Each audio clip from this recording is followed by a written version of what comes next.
The grand atrium of the Interstellar Academy on Talvar Prime was a spectacle of architectural genius. Soaring crystalline spires arched overhead, their surfaces alive with prismatic luminescence as they captured starlight from the orbiting sun. Underneath this cathedral of knowledge, students of countless worlds drifted across polished walkways and anti-gravity bubbles, discussing quantum linguistics or calibrating bioneural interfaces for their next practical exams.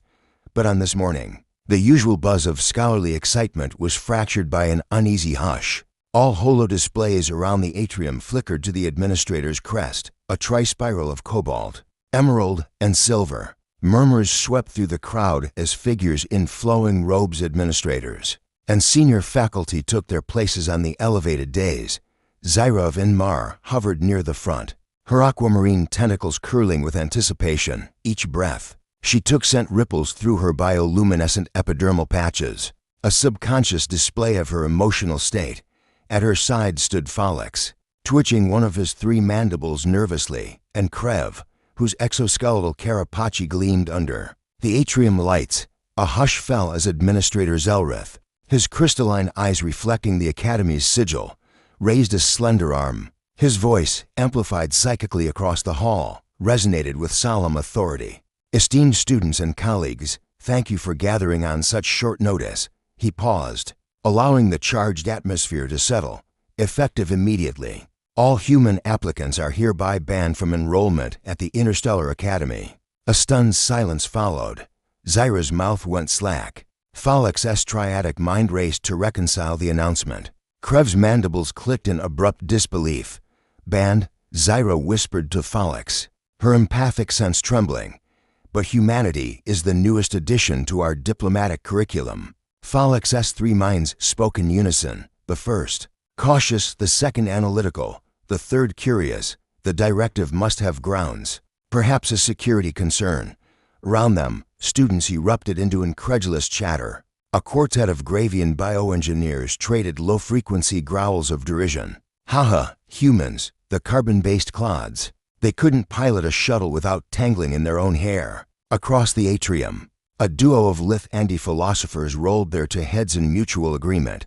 They lacked the spiritual elegance that defines true sentience. Krev, rolling his multifaceted eyes, stomped a heavy claw. "They couldn't even fathom transphasic energy conversion. They'll clog our systems with their obsolete reactors." Laughter bubbled up, and holoclips sprang to life on students' wristpads, snippets of embarrassing human moments.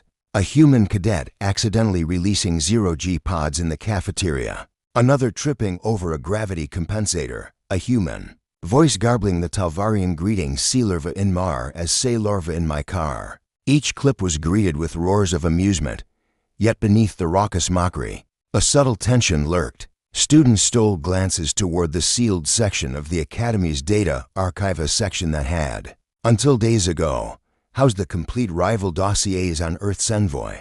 Its entrance now bristled with security wards, the humming barrier keeping its secrets locked away. As laughter faded and comments subsided, Zyra sensed that something deeper was at play. She connected empathically with Falix and Krev, sharing a silent understanding. This ban was more than a xenophobic snub or interspecies hierarchy. It carried an undercurrent of fear.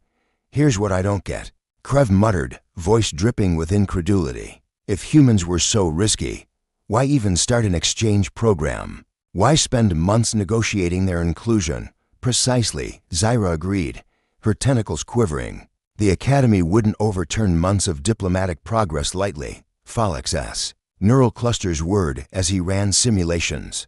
"Probability suggests a recent revelation, perhaps an intelligence report precipitated this abrupt policy change." The group drifted toward a quieter corridor lined with floating memory crystals that displayed the Academy's historic milestones: the first alliance with the Arctolans, the invention of hyperfold propulsion, the telepathic treaty with the Luminar Swarm. Each crystal glowed with pride. But at the far end, a dimmed crystal bore the label Earth, its light muted and its data access restricted. They arrived at the gilded security door. Zyra produced a small implosion key, a device she'd borrowed from the empathic lab for authorized archive access. With a soft click and a sigh of ward-dampening energy, The door swished open. Inside, rows of translucent data orbs floated in midair, each containing terabytes of interstellar intelligence. The air shimmered with the hum of decoding fields. Beneath the main days, a single holoconduit tagged classified. Omega Prime pulsed ominously. Krev tapped the conduit's barrier matrix, which fluttered under his tectonic pressure calibrations. Folix conjured a silent decryption algorithm, run through his polylogic matrix, and Zyra channeled empathic resonance to mask their intrusion from the ward's psionic sensors. Within seconds, the conduit's seal fractured, revealing a single live-stream feed from the lost human expeditionary ship, Rora's Promise.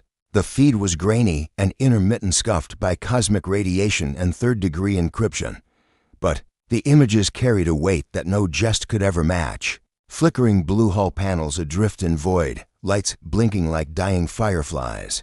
Crew voices distorted by static calling for help as the ship veered toward a glowing fortress of metallic asteroids. A sudden explosion of greenish biomass erupting from the rocks.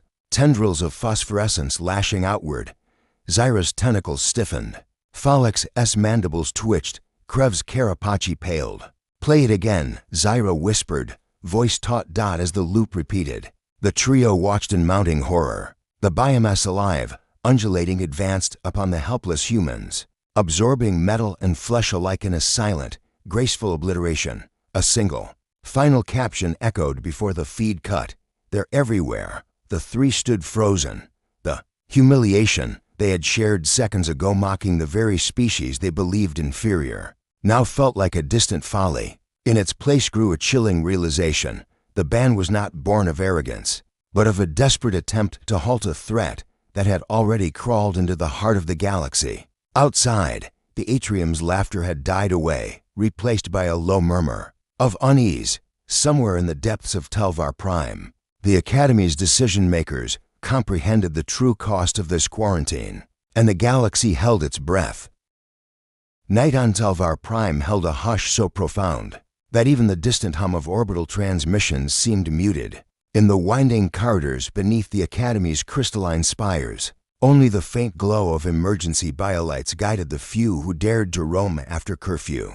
Among them were Zyra, Folix, and Krev, drawn by the same restless urgency that had turned their interest into obsession. The trio slipped past the main security terminal, their access cards Zyra's tentacle-scanned ID, Folix's triadic retinal code, and Krev's exoskeletal imprint disabled by a small pulse emitter Zyra had crafted in her empathic lab. The warded door sighed, yielding to their covert intrusion, and they entered the archive's lower vault, a cathedral of suspended data orbs, each humming with encrypted histories and forbidden intel. Rows stretched into darkness, ladders of quantum, filaments crisscrossing overhead like constellations. The air tasted of charged particles, reminding Zyra of the deep-sea vents on her home world where life first sparked in alien ecologies. Folix's three minds propelled the search. First, a logistical pattern recognition for the Omega Prime files. Second, a heuristic scan for recent access logs. Third, a cautious assessment of security feedback loops.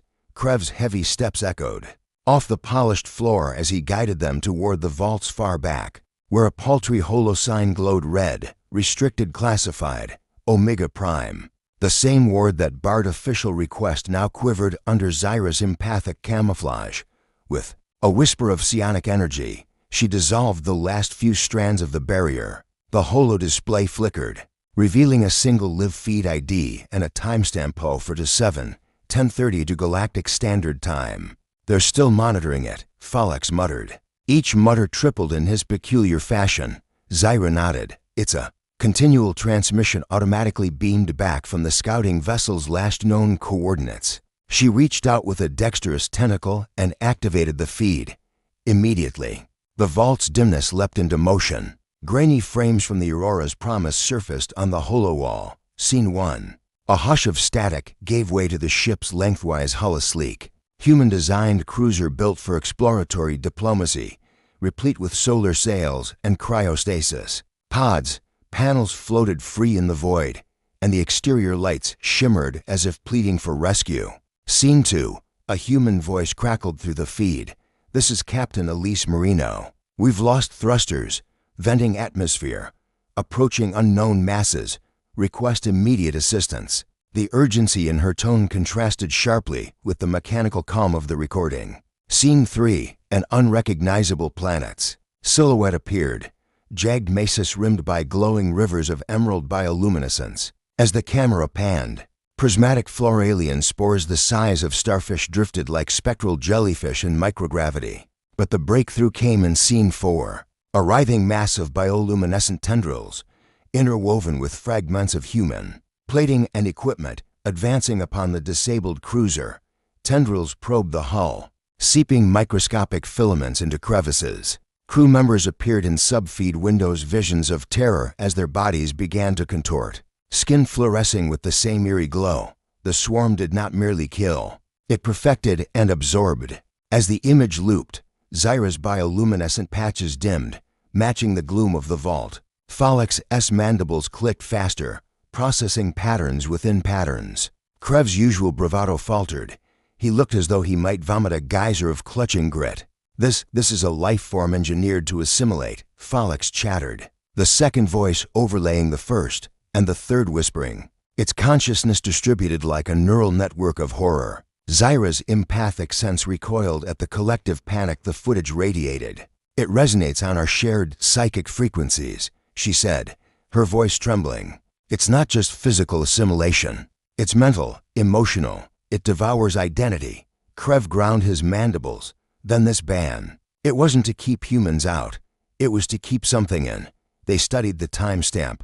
The feed glowed 0:7, meaning the transmission had resumed almost a month ago. Why had the council waited so long before cutting humans off entirely? What else lurked behind the scenes? Falix floated closer to the data orbs and ran a silent pattern matching routine. Against archived expedition logs, there's mention of a supplemental beam something Omega Prime 7.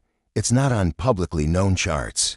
He scrolled through layers of encryption, unearthing a fragmentary report. Sample recovered. Biological signature incompatible with Xenolife database. Quarantine recommended at all costs. A single sample, muttered Zyra. And they deemed the entire species a threat. She shared her empathic reading with Falix. And they felt it together, the fear, the dread, the grim determination of the administrators. This revelation was never about politics or privilege. It was born of a single discovery that shattered their confidence in everything they knew about life and consciousness. Krev tapped a claw against the Orblatus. "We need to bring this to light. The entire Academy must see it, not just the Council." Zyra hesitated. Exposing classified intel was punishable by expulsion or worse. Yet, the cost of silence now outweighed any personal risk. "We release it at tomorrow's Senate Assembly. We won't let them bury this." Falix cinched their decision with a rapid series of clicks. "We'll need allies. I can contact Dr. Selu on the Luminar Theoretical Council. Her research into hive mind phenomena is unmatched." Krev's carapace shimmered with resolve. "And I'll requisition drone encryption scramblers from the Engineering Guild. By the time we present, no word can silence these images." Zyra placed a gentle limb on each of her friends. "We carry the truth now.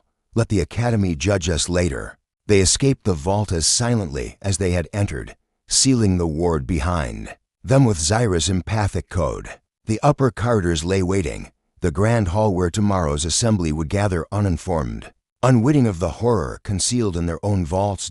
As the three emerged into the cool night air, Talvar Prime's twin moons cast silver arcs across the sky. Stars blinked indifferently, unaware of the battle to come. Beneath that indifferent cosmos, Zyra, Falix, and Krev walked on, voices hushed, hearts steeled, ready to awaken a galaxy to a threat that transcended species, borders, and all the comforts of complacency. The council chamber of the Interstellar Academy had never felt so cavernous. Its lofty dome was supported by spiraling octahedral pillars of crystalline alloy, and along the walls floated dozens of concentric holorings displaying the Academy's crest, its motto, "Knowledge through Unity," etched in 5 tongues. Yet on this day, the chamber's grandeur seemed a fragile veneer over the fear simmering beneath. Zyra, Falix, and Krev entered in a tight formation, escorted by Academy marshals whose bioluminescent badges pulsed with alarm. Every pair of alien eyes in the room turned to them earlier laughter, and mockery replaced by startled curiosity. At the head of the chamber sat the Council of Administrators, 7 beings representing the great powers of the Academy's founding. Race's Administrator Zelrith, ever composed, regarded the intruders with crystalline calm. Beside him, Admiral Thosra's rigid posture betrayed the tremor in her claws. A hush fell as Zyra stepped forward, her aquamarine form radiating a tense, empathic aura. In her tentacles, she carried a portable resonance projector, an artifact of her empathic lab, modified to display the Aurora's promise feed on the chamber's holorings. "I apologize for the intrusion," Zyra began, her voice calm yet resonant. "But the gravity of this matter demands the fullest assembly of the Council." She placed the projector on the polished obsidian dais. With a click, the first frames of the human ship's footage flared to life around them, the battered hull, the flickering lights, the alien world drifting into view. At first, the Council's reactions were subtle, a quiet intake of breath, a swift glance between advisors. Then the holo-loop moved to the swarms, approached those luminous, writhing tendrils that absorbed the human vessel like ink in water. The room fell deathly silent, broken only by the crackle of static and the distant hum of the projector. Admiral Thosra's usual steely composure shattered. She leaned forward, claws tapping against the dais. This is our vessel, the Aurora's promise. Thought lost decades ago. How? Why have we only just seen this?" Her voice quavered between indignation and fear. Administrator Zelrith rose, his crystalline eyes reflecting the holo-loop. "Explain." His single word carried the weight of centuries of diplomatic decorum and the unmistakable edge of accusation. Krev took a step forward, mandibles clicking in controlled urgency. "Council members, we did not leak this feed lightly. The quarantine on all human data was intended to protect the galaxy from panic. But you cannot protect us from ourselves. If we remain ignorant of the danger." Folix hovered beside Zyra, 3 minds articulating precise observations. "Analysis confirms the swarm operates as a distributed neural organism. It assimilates not only biomass, but neural imprints, memories, knowledge, even identity. Their tendrils interface directly with neural matrices.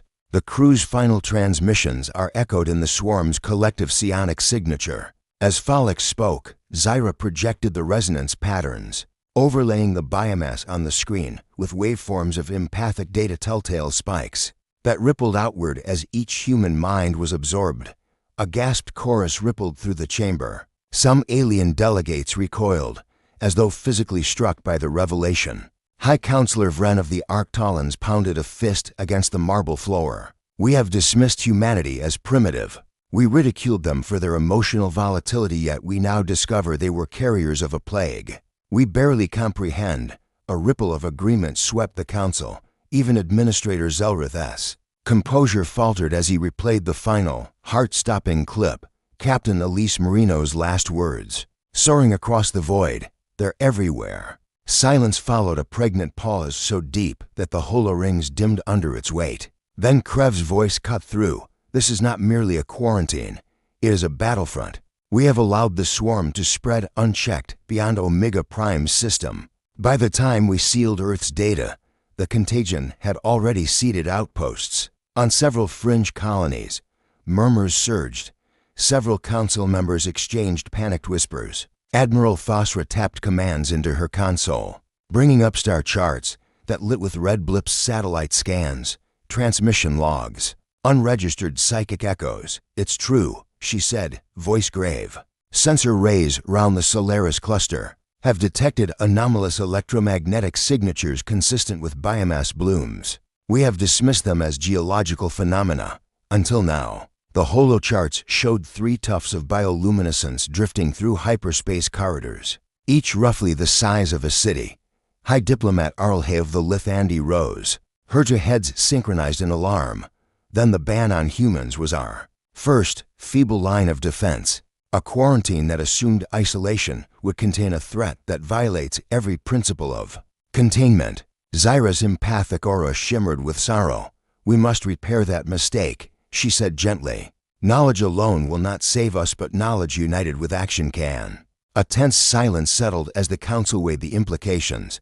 This was no longer an academic dispute or an interspecies rivalry. It was a confrontation with an entity that consumed life and knowledge. Administrator Zelrith nodded slowly, tapping his crystalline scepter on the dais. We stand on the brink of an interstellar catastrophe. Therefore, by unanimous decree, I propose the formation of a coalition defense directive, a unified command of all Academy resources. To counter the swarm, a chorus of assent rose from the chamber, voices mingling in relief and determination. Admiral Thasra activated her console and spoke into the chamber's comm-grid.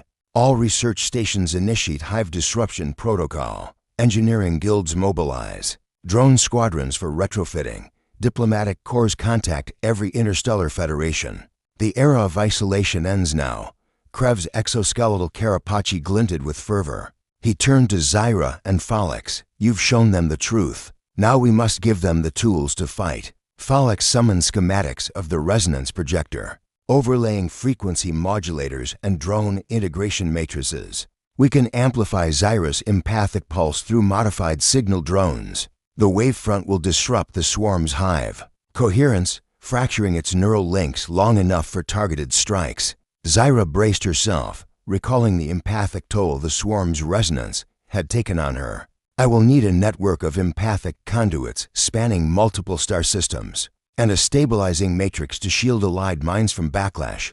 Administrator Zelrith carved an arcane emblem into the dais with his scepter, symbolizing the coalition. Then begin your work immediately. I appoint you Zyra, Folix. Krev has provisional command liaisons for the Coalition Defense Directive. Report directly to Fleet Command once the initial phase is ready. A wave of resolution swept through the chamber.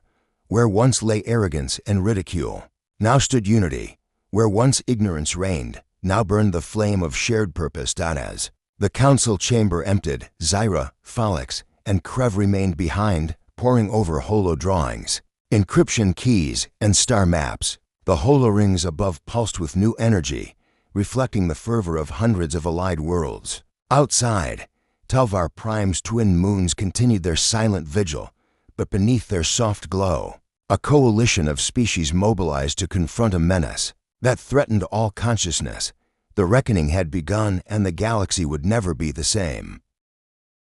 The war room beneath Telvar Prime's citadel thrummed with activity long before dawn. Holomaps of star systems rotated on every surface, their normally serene lines now streaked with pulsing red nodes, the known loci of the swarms. Infestation. Delegates from 37 worlds stood shoulder to shoulder, towering Montari engineers, lithic-skinned anti-diplomats, bioluminescent in marmetics, even handfuls of human survivors rescued from remote outposts. The air was thick with expectation and resolve. At the center of the chamber, three figures commanded attention. Zyra, her aquamarine tentacles coiled with controlled energy. Folix, each of his three mandibles articulating rapid code phrases. And Krev, his exoskeletal carapace now emblazoned with the coalition's crest. Behind them hovered a spherical resonator drone, its surface etched with empathic runes and sensor rays. Admiral Thasra's voice cut through the hum. All units, to battle stations, she ordered. Pre-deploy the empathic network. Once Zyra's pulses stabilized, we launched the drone wave into hyperspace corridor Gamma 9. From the rear of the room, a chorus of affirmative replies echoed through comlinks. Across dozens of consoles, engineers programmed resonance parameters. Scientists double-checked stabilizing filters. Fleet commanders reviewed flight trajectories. Above it all, Zyra's empathic aura flickered like a living beacon, her layered emotions strung tight between determination and dread. Folix floated to the base of the resonator. Phase 1 is complete. The empathic matrix is fully integrated into the drone cluster. Frequency modulation calibrated to 7.8 for Hz, optimal for fracturing distributed neural networks. He tapped a claw against the control panel. Holo ribbons of data cascaded across the room.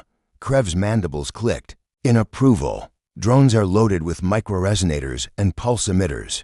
Their combined output will amplify Zyra's empathic signature 1,000-fold. He seeded final commands into the naval network. were green across the board.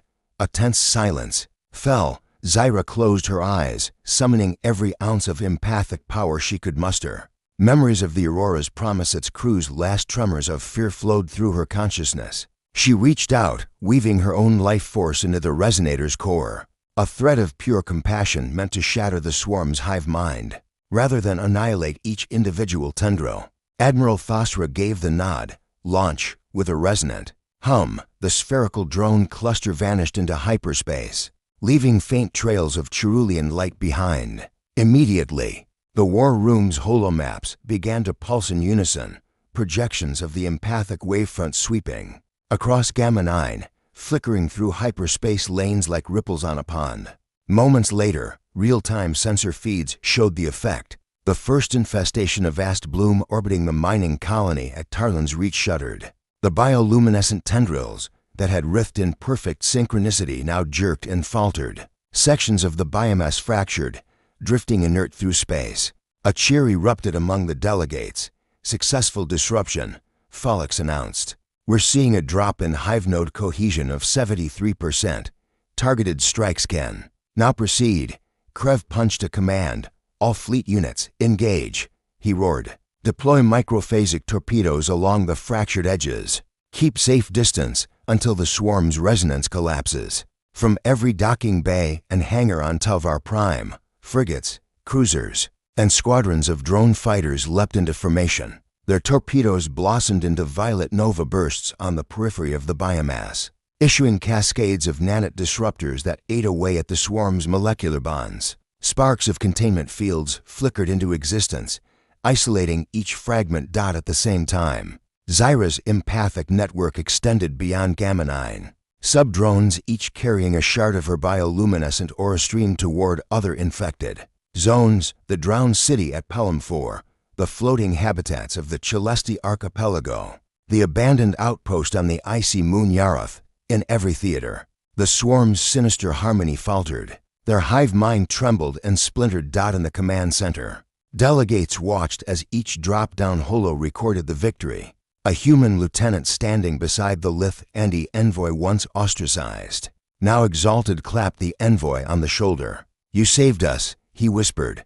The envoys to heads bowed in acknowledgement, tears glinting in their multifaceted eyes. By midday, news arrived that the final major infestation, the colossal bloom around Omega Prime itself, had collapsed into harmless drift. Zyra's empathic pulse, now buffered by networked conduits on multiple relay ships, extended even to the swarm's primary nexus. The tendrils recoiled, the mind fractured, and the threat was neutralized. The chamber erupted in triumphant exultation. Delegates cheered, tears of relief mingling with shouts of victory. Admiral Thosra stood and banged her gauntlet on the central days. Let it be known that on this day, the Coalition aliens and humans alike stood as one against a darkness that would have consumed us all. From the back of the room, human survivors emerged, their gaunt faces streaked with grime and hope. Captain Elise Marino, once believed lost, now walked forward on robotic support limbs. Zyra's empathic sensors flared at the captain's resilient spirit. Captain Marino raised a trembling hand. "We thank you, every one of you. Our worlds, once divided by pride, now knowledge through unity, has become our reality." Administrator Zelrith approached and extended a crystalline scepter. "In recognition of your sacrifice, bravery, and the invaluable intelligence you provided, I hereby rescind the human ban. The Interstellar Academy's doors are open to all in honor of unity over division."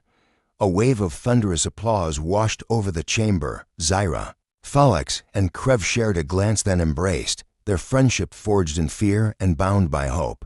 Weeks later, Talvar Prime's campus was transformed. Human cadets, long the subject of mockery, now walked proudly alongside alien peers.